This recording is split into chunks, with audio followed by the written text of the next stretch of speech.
Holland Creek watershed, part of the Stamatis traditional territory, the basis for Ladysmith's water supply, a centerpiece for recreational walking in the Ladysmith area, and once an important fish habitat.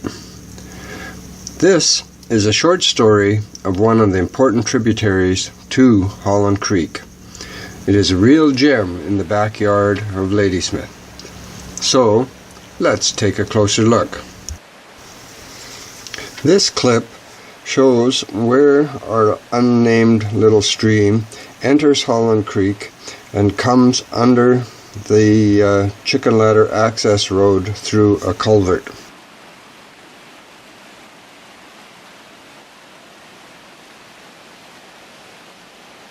Is the lovely little stream and waterfall on the left-hand side of the access road just before you get to Chicken Ladder. The Google Earth image shows the location of this watershed.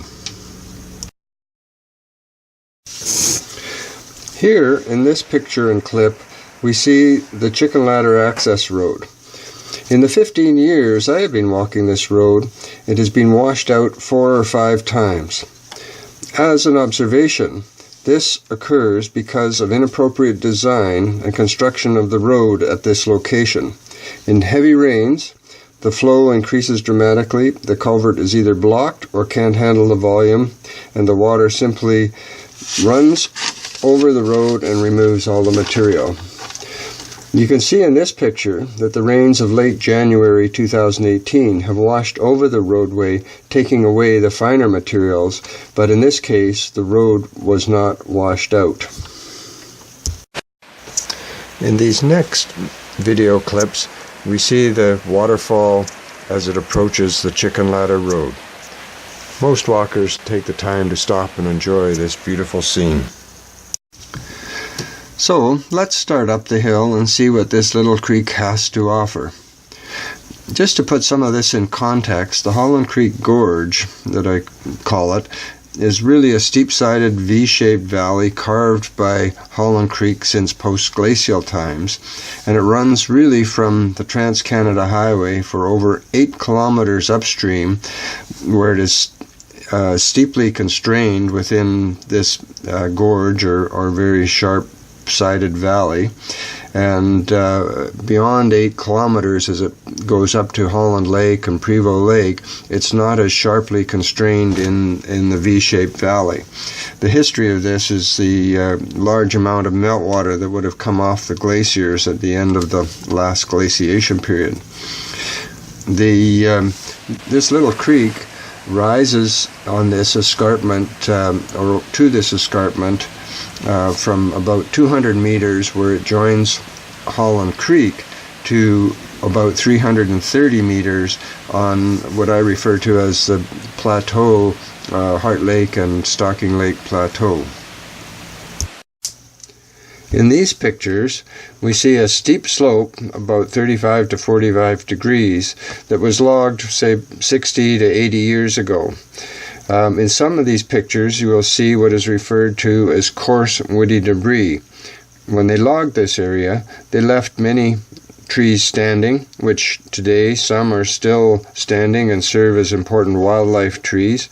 Others have fallen over and decaying on the land, and this acts as a sponge to absorb water and also provides important habitat and nutrients in this ecological zone. This zone is part of the coastal Douglas fir biogeoclimatic zone.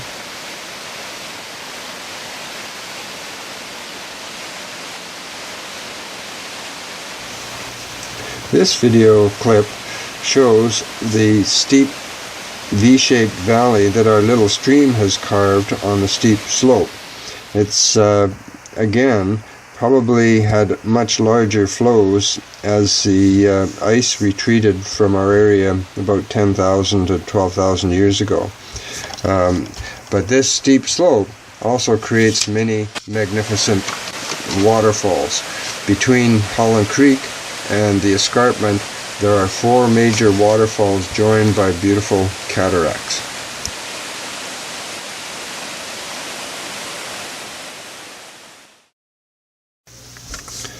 What do the next photographs show?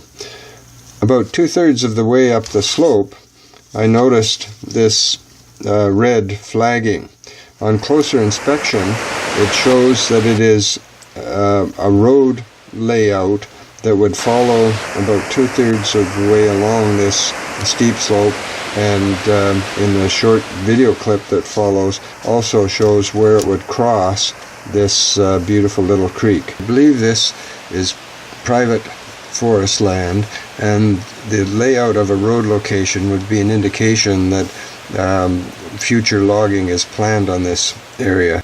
A video clip here just above the little creek, and this pans from southeast direction looking towards Heart Lake and shows the clear cut as we move through south and towards southwest on the 6-mile camp hill.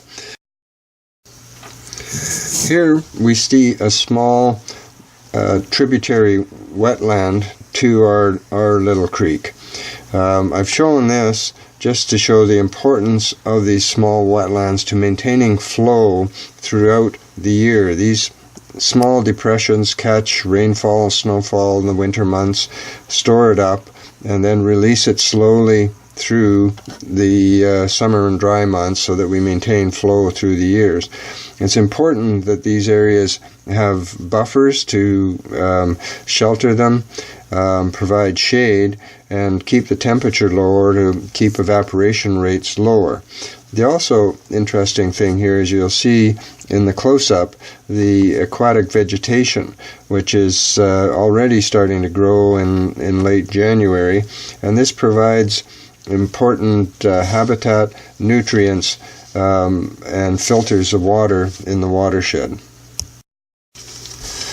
The Google Earth image of the upper part of the watershed shows the extent of clear cutting that occurred in this area about 10 or 12 years ago, and also shows, because these are small streams, the lack of protection they get when the logging occurs. So there's only minimal buffers left here, and this affects the stream in that there will be much more evaporation, and water flows in the dry summer, fall months will be much less. This video clip shows the marsh that forms the headwaters of our stream. It's a beautiful little wetland that most of you that walk the Heart Lake circuit will pass on your way between Chicken Ladder and Heart Lake.